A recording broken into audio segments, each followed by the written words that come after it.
درس مثنوی مولانا روم رحمۃ اللہ تعالی علیہ ہر مہینے کی اسلامی مہینے کی 17 تاریخ کو یہ نشست درس مثنوی رومی کی سالہ سال سے جاری ہے۔ اللہ تعالیٰ جاری رکھے اور آپ سب کو اسی طرح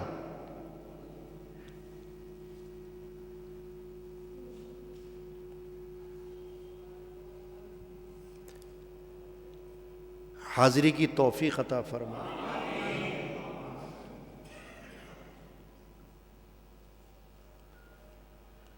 یہ مہینہ جمادی الثانی کا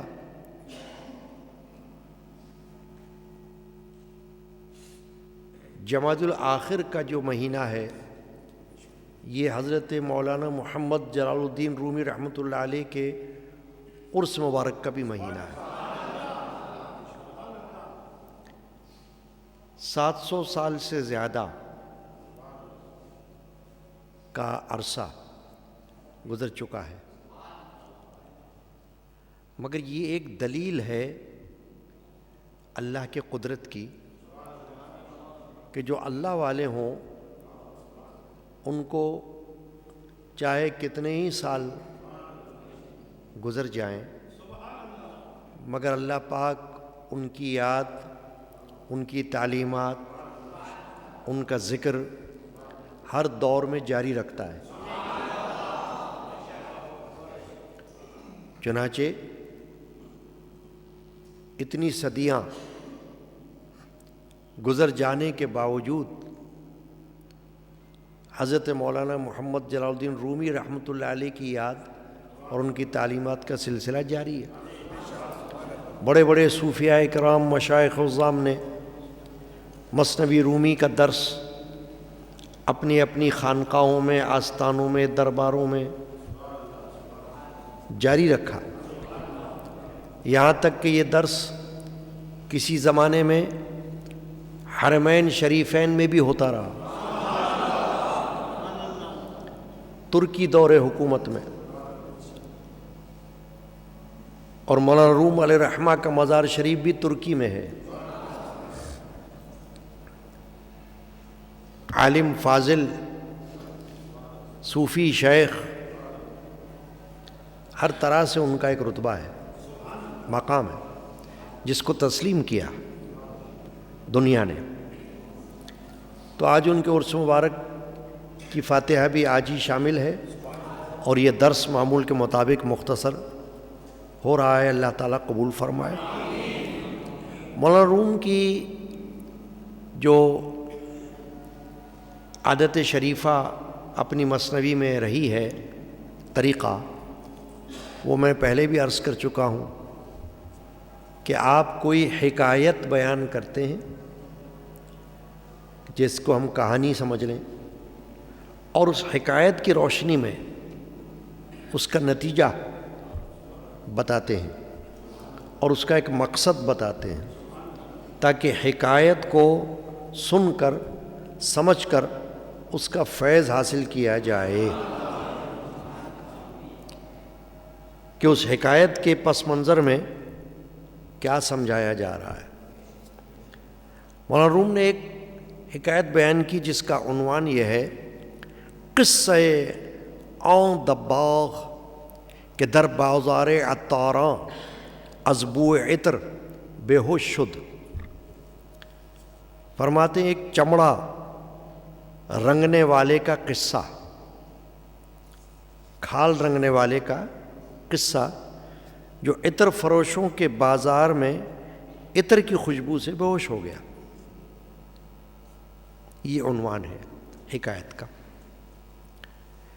فرمایا، آن یکے دبا در بازار شد،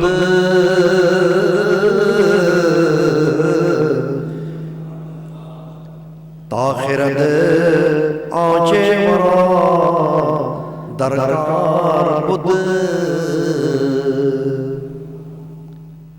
فرماتے ہیں کھال رنگنے والا، چمڑا رنگنے والا، دباغ، جانوروں کی کھالوں کو رنگنے والا بازار میں گیا تاکہ جو چیز اسے چاہیے وہ خریدے. جیسے کوئی بازار میں جاتا ہے خریداری کے لیے، تو وہ بھی بازار میں گیا کہ جا کر اپنی ضرورت کے مطابق اپنی چیز کو خرید لے. چونکہ در بازار عطار رسید، ناگہاں افتاد بے ہوش و خمید. فرماتے ہیں جب وہ عطاروں کے بازار میں پہنچا، عطار خوشبو بیچنے والے کو کہتے ہیں، عطر، عطر ہوتا ہے نا، انگریزی میں ہم کیا کہتے ہیں؟ پرفیوم، اور اردو میں ہم کہہ دیتے ہیں عطر.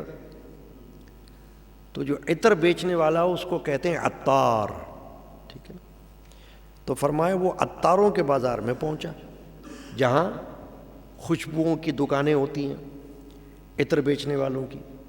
جیسے آپ نے کہیں بازار میں دیکھا ہو عطر کی مارکیٹ ہو، برابر برابر میں دکانیں ہوں عطر بیچنے والوں کی، پرفیوم بیچنے والوں کی، خوشبو بیچنے والوں کی.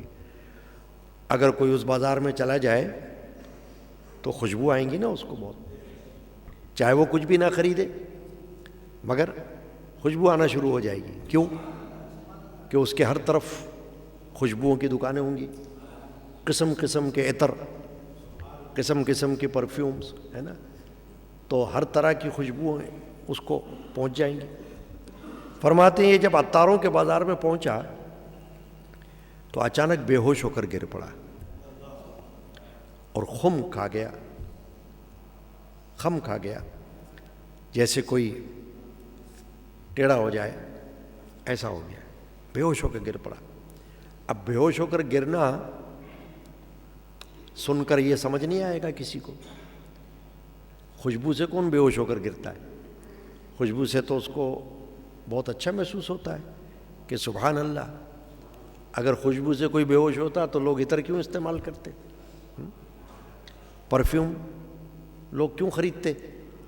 اتنے قیمتی قیمتی عطر ہوتے ہیں بازاروں میں، بڑے بڑے بیش قیمت پرفیومز ہوتے ہیں، امپورٹڈ بھی ہوتے ہیں، مقامی بھی ہوتے ہیں، اور لوگ خریدتے ہیں، کئی کئی قسم کے شوق ہوتا ہے. اور خوشبو جو ہے وہ نبی اکرم مفخر بنی آدم صلی اللہ علیہ وسلم کی پسندیدہ چیز ہے. اور حدیث پاک میں نبی اکرم علیہ الصلوۃ والسلام نے یہ بھی فرمایا کہ خوشبو کا ہدیہ رد نہ کرنا. خوشبو کوئی پیش کرے تو قبول کر لو اس کو، کیونکہ خوشبو جو ہے وہ پسندیدہ چیز ہے. تو خوشبو کا استعمال سنت نبویہ ہے، رسول اللہ صلی اللہ علیہ وسلم کی سنت مبارکہ سے خوشبو ثابت ہے. چنانچہ خوشبو تو لوگوں کو اچھی لگتی ہے، کبھی کوئی خوشبو سے بے ہوش نہیں ہوتا، بدبو سے ہو سکتا ہے، خوشبو سے بے ہوش کہاں ہوگا. مولانا روم فرماتے ہیں کہ یہ شخص جو چمڑا رنگائی کا کام کرتا تھا، کھالوں کو رنگنے کا کام کرتا تھا، یہ جب وہاں پہنچا عطار کے بازار میں تو خوشبو سے بے ہوش ہو گیا، گر گیا، ٹیڑھا ہو گیا. بو عطرش زد ز عطاران رات، تاب گردیدش سروبر جا فتاد.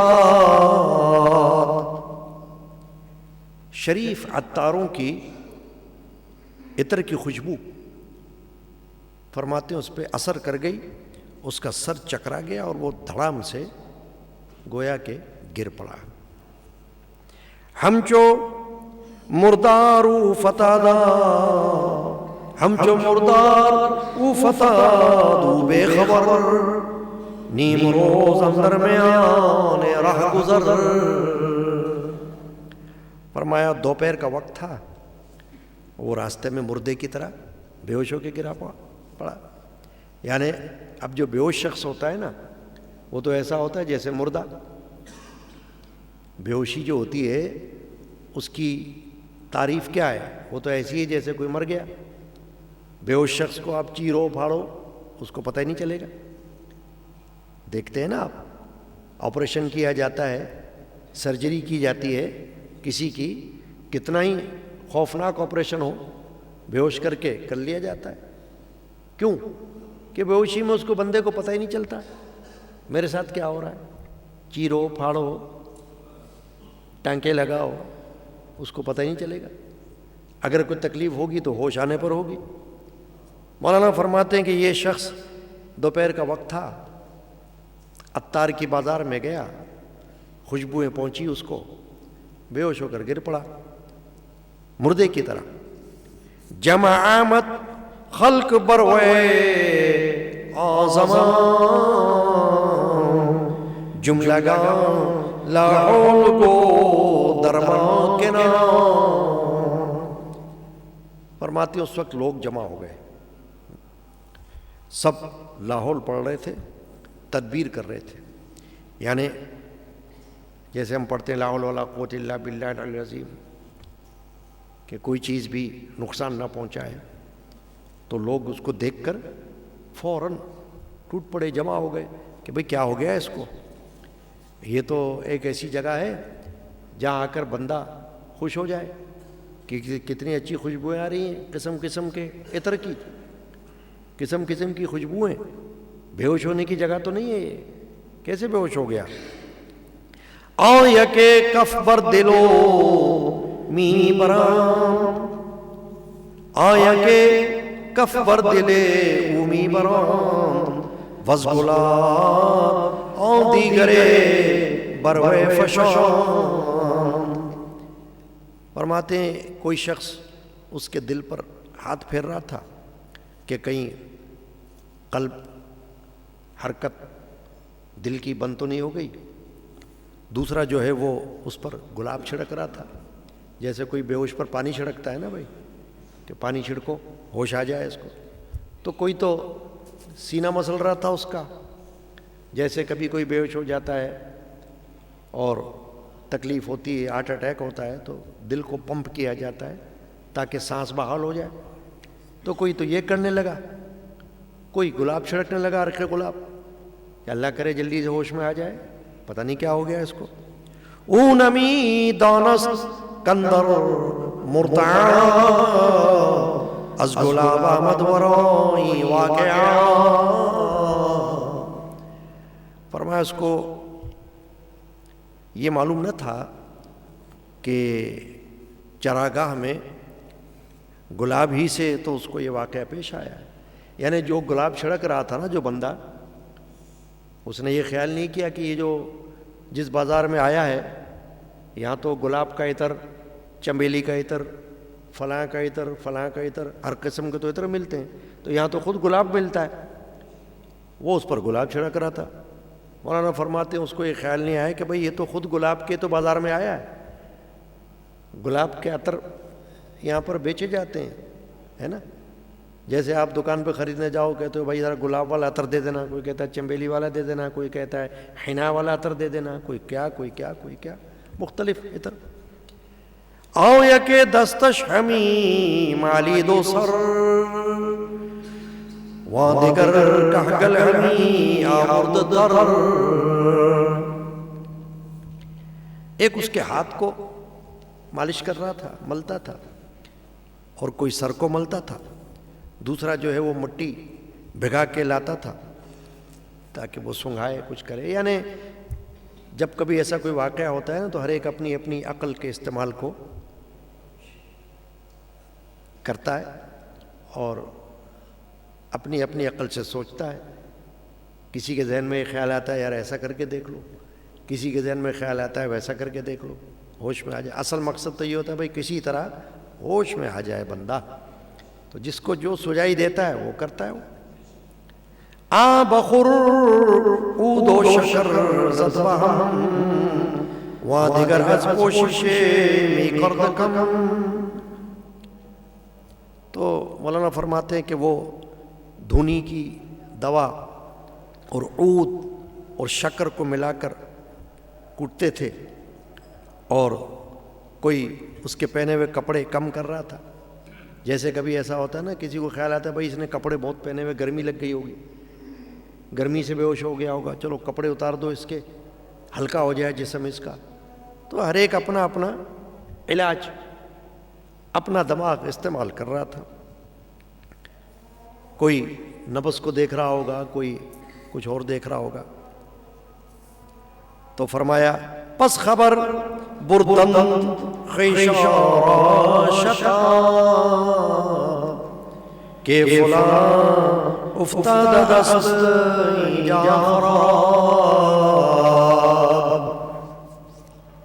مولانا روم فرما رہے ہیں کہ آخر جلدی سے اس کے عزیزوں کو اطلاع دی گئی، یعنی اس کے رشتہ داروں کو ڈھونڈا گیا اور اس کو اطلاع دی گئی کہ بھائی تمہارا ایک شخص یہاں بے ہوش ہو گیا ہے، آؤ آ کر ذرا اس کی خبر لو. یک برادر داشت دباغ سفت کر بزودانہ بیامد زود دفت. فرماتے ہیں اس دباغ کون؟ چمڑا رنگنے والا، اس کو کہتے ہیں دباغ. جانوروں کی کھالوں کو رنگنے کا کام کرتا تھا یہ. اب جانوروں کی کھالوں میں بدبو ہوتی ہے، یہ وہ کام کریا کرتا تھا. تو فرمایا اس کا ایک بھائی تھا تندرست، وہ بڑا چالاک تھا، وہ آیا جلدی سے بھاگتا ہوا. ماند کے سرگیل سگ در آستی خلق را بشگفت آمد بانی. فرمایا وہ تھوڑی سی نجاست لایا اپنے ساتھ، کتے کی نجاست، کتے کی غلاظت اس نے اپنے ساتھ لایا، اور لوگوں کو چیرتا ہوا اور روتا ہوا آگے آیا. گفت من رنجش شمیدم گفت من رنجش شمیدانم ز چیست چون سبب دانی دوا کردن جلیست. اس نے یہ کہا، اس کے رشتہ دار نے، جو بھائی تھا اس کا، میں جانتا ہوں کہ اس کا مسئلہ کیا ہے، یعنی مجھے معلوم ہے کہ یہ کیوں بے ہوش ہو گیا ہے اور کس وجہ سے بے ہوش ہوا ہے. تو اس کا علاج کرنا جو ہے نا وہ مجھ کو معلوم ہے. چون سبب معلوم نبوت مشکل است داروئے رنج دوران صد محمل است. مولانا فرماتے ہیں کہ اگر وجہ معلوم نہ ہو تو مرض کا علاج مشکل ہے، اور اس میں سینکڑوں خدشات ہیں. یعنی ایک بات یہ فرماتے ہیں کہ دیکھو، اگر کوئی بیمار ہو اور بیماری کی وجہ معلوم نہ ہو، تشخیص نہ ہو بیماری کی، ڈائگنوس نہ ہو کہ کیا بیماری ہے، تو علاج کیسے ہوگا؟ اس لیے بعض اوقات علاج ہو نہیں پاتا کہ ابھی مرض کی تشخیص نہیں ہوتی. مرض کو پکڑا جائے تو علاج بھی ہو. جب کوئی مرض کی تشخیص نہ کر سکے تو پھر علاج بھی مشکل ہوگا. تو مولانا فرماتے ہیں کہ اگر سبب معلوم نہ ہو بیماری کا، وجہ معلوم نہ ہو، تو علاج تو مشکل ہوتا ہے. یہ کہنے لگا شخص کہ میں جانتا ہوں اس کی وجہ کیا ہے اور اس کا علاج بھی میں جانتا ہوں. تو وہ تھوڑی سی نجاست، غلاظت اپنے ساتھ لے کر آیا. با حدث کر دوست عادت سالما بو عطرش لا جرم دارت تبا. وہ کہنے لگا اس کا بھائی رشتہ دار کہ برسوں سے، مہینوں سے اس کو عادت ہے گندگی میں کام کرنے کی. روزانہ کا اس کا کام ہے چمڑا رنگنے کا، اور وہاں پر بدبو ہوتی ہے، خوشبو تو ہوتی نہیں. صبح سے شام ایک شخص اگر روزانہ بدبو میں ہی بسا رہے، اب اچانک وہ بدبو سے باہر نکلے تو اس کو تو عجیب سا لگے گا کیونکہ عادت کون سی پڑی ہوئی ہے؟ بدبو کی. تو وہ کہنے لگا اس کا رشتہ دار کہ اس کو عادت ہے برسوں سے بدبو میں رہنے کی، یہ جو اب خوشبو میں آیا نا تو خوشبو اس کو راس نہیں آئی، خوشبو نے اس کو نقصان پہنچایا اور یہ بے ہوش ہو گیا. تو مجھے معلوم ہے کہ یہ بے ہوش کیوں ہوا، تو میں اس کا علاج کرنے کے لیے یہاں آ گیا ہوں. سر بگوشش برد ہمچوں راز گو پس نہاداں چرک بر بینی او.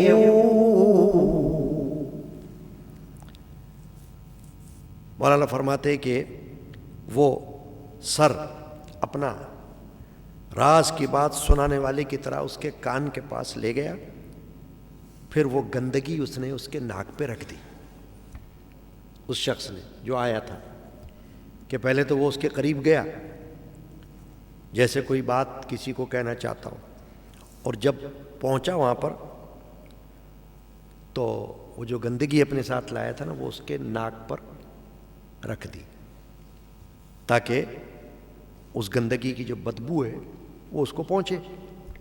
چونکہ بوئے او حدث را واکشید مغززستش بوئے نا خوش را شنید.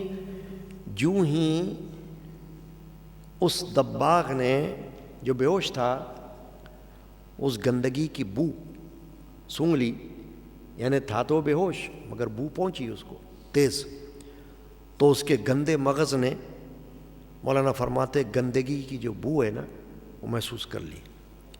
ساعتے شد مردہ جنبیدن گرفت خلق گفتند این فسونے بدشگفت. ایک گھڑی گزری تو گویا اس میں جان آئی، بے ہوش شخص میں ایک جان آ گئی، وہ ہلنے لگا، حرکت کرنے لگا. لوگوں نے کہا یہ تو عجیب بات ہو گئی ہے، یہ کیا بات ہے کہ خوشبو میں آ کر بے ہوش ہو گیا اور بدبو سے ہوش میں آ گیا. یعنی ایک سمجھ کام نہیں کر رہی ان کی کہ بھئی یہ کیا معاملہ ہے، جہاں پر آ کر ہوش میں آ جانا چاہیے وہاں تو وہ بے ہوش ہو گیا، اور جہاں پر اس کو بے ہوش ہونا چاہیے وہاں سے ہوش میں آ رہا ہے، بدبو سے ہوش میں آ رہا ہے اور خوشبو سے بے ہوش ہو گیا تھا. جنبش اہل فساد آنسو بود کہ زناؤ غمزو ابرو بود. مولانا فرماتے ہیں اسی طرح جیسا کہ یہ واقعہ ہوا، جو بدطینت یعنی برے لوگ ہوتے ہیں ان کی سرگرمی، ان کی اٹھک بیٹھک، ان کی حرکات وہاں ہوتی ہے جہاں برائیاں ہوں، گناہوں کے کام ہو رہے ہوں، بدماشیاں ہو رہی ہوں، وہ وہاں اٹھک بیٹھک کرتے ہیں، اٹھتے بیٹھتے ہیں ان لوگوں میں، ان کا اٹھنا بیٹھنا اس طرف ہوتا ہے. یہ ایسا ہے جیسا کہ مولانا روم نے فرمایا نا کہ صحبت صالح ترا صالح کند، صحبت طالح ترا طالح کند. فرماتے ہیں نیک کی صحبت تجھ کو نیک بنائے گی اور برے کی صحبت تجھ کو برا کر دے گی. تو یہ ایک مثال ہے کہ فرماتے ہیں کہ جن کا کام رات دن اس طرح کا ہو گندگی میں رہنے کا، ان کو تو عادت گندگی کی پڑی ہوگی. اب وہ اگر پاکیزگی میں جائیں گے تو ان کو کیا مزہ آئے گا وہاں؟ کیوں؟ وہ کہیں گے کہ ہم نے تو کبھی یہ پاکیزگی کے قریب گئے نہیں، ہم یہ خوشبو کا تو ہم نے کوئی مزہ دیکھا ہی نہیں، ہم تو رات دن گندگی میں رہتے ہیں. تو گویا کہ مولانا روم رحمۃ اللہ علیہ توجہ دلا رہے ہیں اس حکایت سے ایک مقصد کی طرف. فرماتے ہر کرا مشک نصیحت سود نیست جز بدی بوئے بدش بہبود نیست. فرماتے جس شخص کو نصیحت کی خوشبو مفید نہیں ہے اس کو سوائے بدبو کے فائدہ نہیں ہوگا.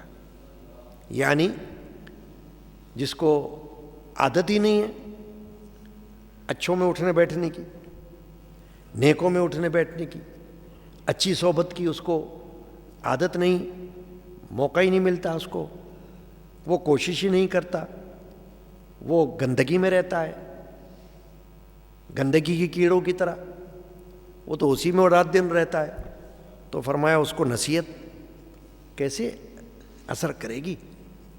لوگ کہتے ہیں نا صاحب اس پر نصیحت کا کوئی اثر نہیں ہو رہا، تو اثر اس لیے نہیں ہو رہا کہ اس کا مزاج جو ہے وہ بدبودار ہے، اس کو عادت نہیں، وہ کیسے قبول کرے؟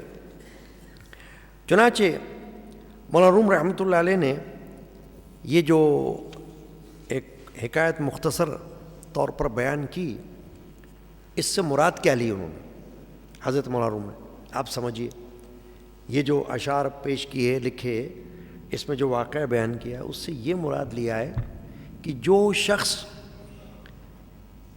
اپنی عادت برائی کی کر لے، اس کو اچھوں میں جانے سے فائدہ نہیں ہوگا، کیونکہ وہ برائی کی عادت اس کے اندر جم گئی ہے.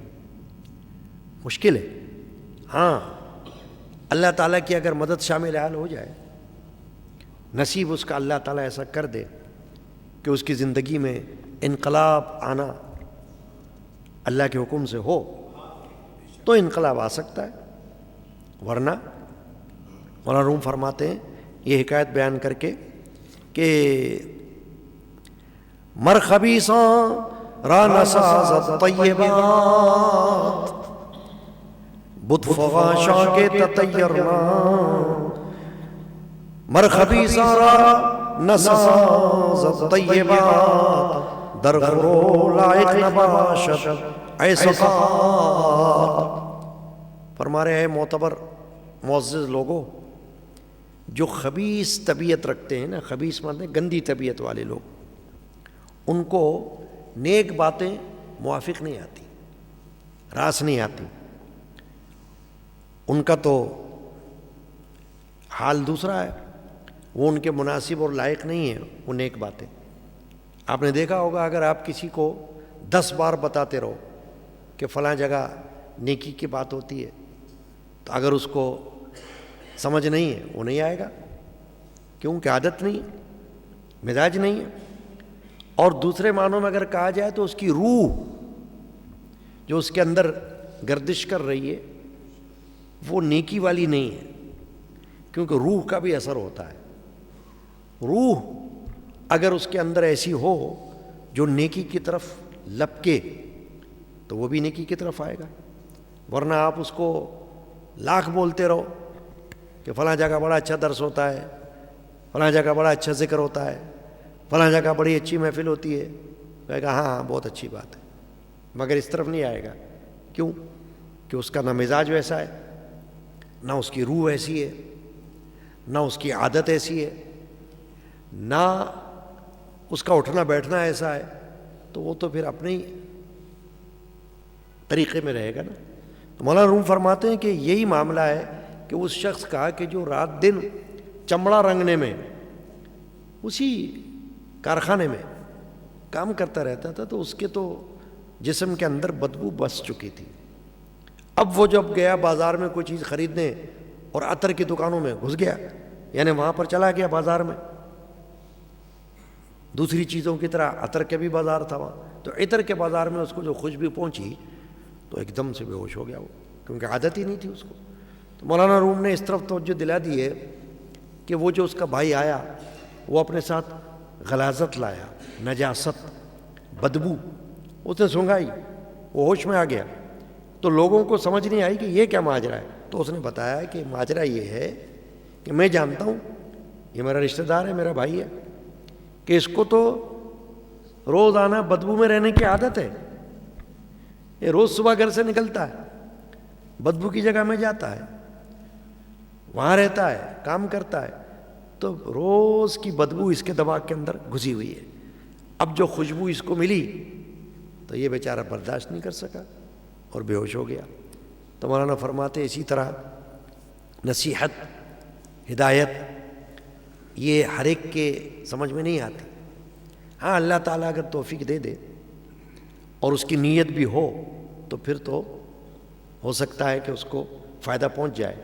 ورنہ مقصد یہ مولانا روم کا کہ جس کے اندر رات دن بدبو بسی ہوئی ہے، رات دن بری صحبت میں رہتا ہو، بدماشی میں رہتا ہو اور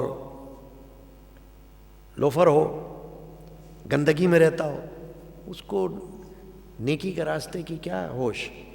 تم اس کو کہو گے بھی تو وہ نہیں آئے گا، کہے گا بھائی آپ جاؤ، مجھے تو فرصت نہیں ہے، میں تو نہیں جاتا. کیوں؟ کہ اس کا تو معاملہ ہی کچھ اور ہے نا. تو اصل میں مولانا روم کا مطلب یہی ہے کہ بندے کو جس چیز کی عادت پڑی ہوئی ہوتی ہے وہ عادت مشکل سے چھوٹے گی، ایسے نہیں چھوٹے گی، بلکہ بڑا وقت اس میں درکار ہوگا، اور وہ بھی اللہ تعالیٰ کی توفیق ہو تو چھوٹ جائے، ورنہ بری عادت جو ہے چھوٹنا مشکل ہے. اللہ تعالیٰ ہمیں اس حکایت کو سن کر اس کو سمجھنے کی اور اس پر عمل کی توفیق عطا فرمائے، اور اللہ تعالیٰ ہمیں نیکی اور نیکوں کی صحبت عطا فرمائے، نیک محفل کی شرکت عطا فرمائے. آمین اللہم ربنا آمین. حیرو افزا سلام رو می حیرو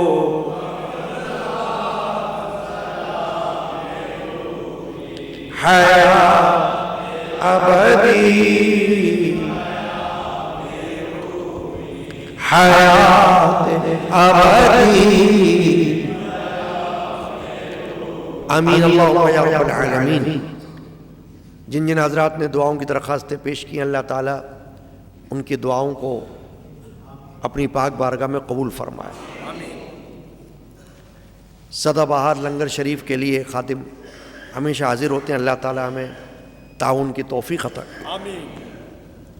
مرحومہ شریفہ بیگم کی مغفرت کے لیے دعا کی درخواست ہے، اللہ تعالیٰ مغفرت فرمائے. مجھ گناہگار کی صحت شفا کے لیے دعا کی گئی، اللہ تعالیٰ دعا قبول فرمائے. اسکول کے اسٹاف کے لیے صحت شفا کی دعا، تنویر اور گھر والوں کے لیے صحت شفا کی دعا، قرضوں پریشانیاں دور ہونے کے لیے دعا، آنکھوں کانوں کی بیماریاں دور ہونے کے لیے دعا، بچیوں کی نظروں میں بصارت میں اضافے کی دعا. آمین. والد صاحب اور زوجہ کی صحت کے لیے دعا، والدہ اور بھابھی کی مغفرت کے لیے دعا، بچوں کے رشتوں کے لیے دعا، تعلیمی اخراجات کے انتظام کے لیے دعا، اور ملک محمد علی قادری نے صحت شفا کے لیے دعا، اور گھر کے لیے دعا، آسانیاں ہونے کے لیے دعا، استقامت کی دعا، پریشانی دور ہونے کی دعا، اور ذاتی مکان حاصل ہونے کے لیے افضل قادری نے دعا، اور جسمانی روحانی امراض دور ہونے کے لیے دعا. جتنی بھی دعائیں آج اللہ کی بارگاہ میں مانگی جا رہی ہیں اللہ تعالیٰ قبول فرمائے. اعوذ باللہ من الشیطان الرجیم، بسم اللہ الرحمن الرحیم. قل هو اللہ احد اللہ الصمد لم یلد ولم یولد ولم یکن له کفوا احد. قل هو اللہ احد اللہ الصمد لم یلد ولم یولد ولم یکن له کفوا احد. قل هو اللہ احد اللہ الصمد لم یلد ولم یولد ولم یکن له کفوا احد. بسم اللہ الرحمن الرحیم. الحمد للہ رب العالمین الرحمن الرحیم مالک یوم الدین. ایاک نعبد و ایاک نستعین اہدنا الصراط المستقیم صراط الذین انعمت علیہم غیر المغضوب علیہم ولا الضالین. ببرکت ان اللہ وملائکتہ یصلون علی النبی یا ایھا الذین آمنوا صلوا علیہ وسلموا تسلیما. سیدنا محمد وعلی محمد وصحابہ سیدنا محمد وبارک وسلم. اللہم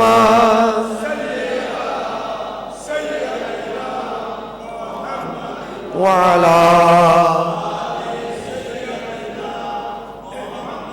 وصحابه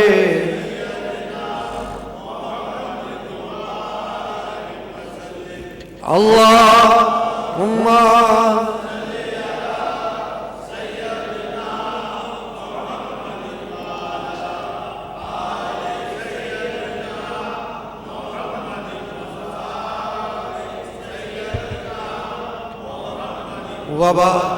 وابنی سیدنا الشیخ الغوث العظم۔ یا اللہ 17ویں شریف کی حاضری، شہدائے بدر کی یاد میں حاضری، مولانا روم کی مثنوی شریف کے درس کی حاضری ہم سب کی طرف سے قبول فرما۔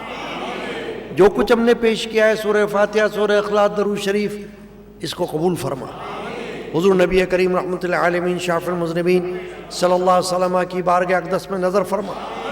صحابہ کرام، اہل بیت اعظام، تابعین، تبع تابعین، اولیاء کاملین رضی اللہ عنہ اجمعین کی بارگاہ میں نظر فرما۔ بالخصوص اصحاب بدر، شہدائے بدر رضی اللہ عنہ اجمعین کی بارگاہ میں نظر فرما۔ حضور سیدنا غوث اعظم رضی اللہ تعالیٰ عنہ کی بارگاہ اقدس میں نظر فرما۔ یا اللہ حضرت مولانا محمد جلال الدین رومی رحمۃ اللہ علیہ کی بارگاہ اقدس میں نظر فرما۔ یا اللہ ہمارے مرشدان پاک کی ارواح کو ثواب پہنچا، ہم سب کے نام اعمال میں اجر و ثواب داخل کر۔ جو پیر بھائی بہنیں تیری بارگاہ میں پہنچے ہیں، مقصود قادری اہل حلقہ میں سے جن کا انتقال ہوا ہے پچھلے ہفتے میں، یا اللہ ان کی مغفرت فرما۔ اے اللہ تعالیٰ سب کے درجات بلند کر دے، آمین۔ جو بے روزگار ہیں ان کو حلال رزق عطا کر، ملازمت میں، کاروبار میں کامیابیاں عطا کر۔ یا اللہ مجھ گناہگار سمیت جتنے بیمار ہیں ان کو شفا عطا کر، اسپتالوں میں جو ہیں اور جو گھروں میں ان کو صحت عطا کر۔ یا اللہ موذی وبا کو دور کر، موذی وبا سے سب کو بچا، کل مخلوق پر رحم فرما، آمین۔ اے اللہ جو بے اولاد ہیں ان کو نیک اولاد عطا کر، تندرست اولاد نرینہ عطا کر، اور جو بچے بچیاں ہیں ان کے گھروں کو آباد کر، ان کو نیک رشتے عطا کر، نیک جوڑے نصیب کر، آمین۔ یا اللہ ہمیں اسی طرح محافل کی، مجالس کی حاضریاں نصیب کر، توفیق عطا کر، آمین۔ اللہم ربنا، جو آج ہم نے سنا درس میں، یا اللہ اس کو سمجھنے کی توفیق عطا کر، عمل کی توفیق عطا کر، آمین آمین آمین۔ یا اللہ سب کی مرادوں کو پورا فرما، حاجتوں کو پورا فرما، جس کے دل میں جو نیک تمنا ہے ان کو پورا فرما، آمین۔ صلی اللہ تعالی علی سیدنا مولانا محمد وعلی آلہ واصحابہ وذریاتہ واہل بیتہ اجمعین برحمتک یا ارحم الراحمین۔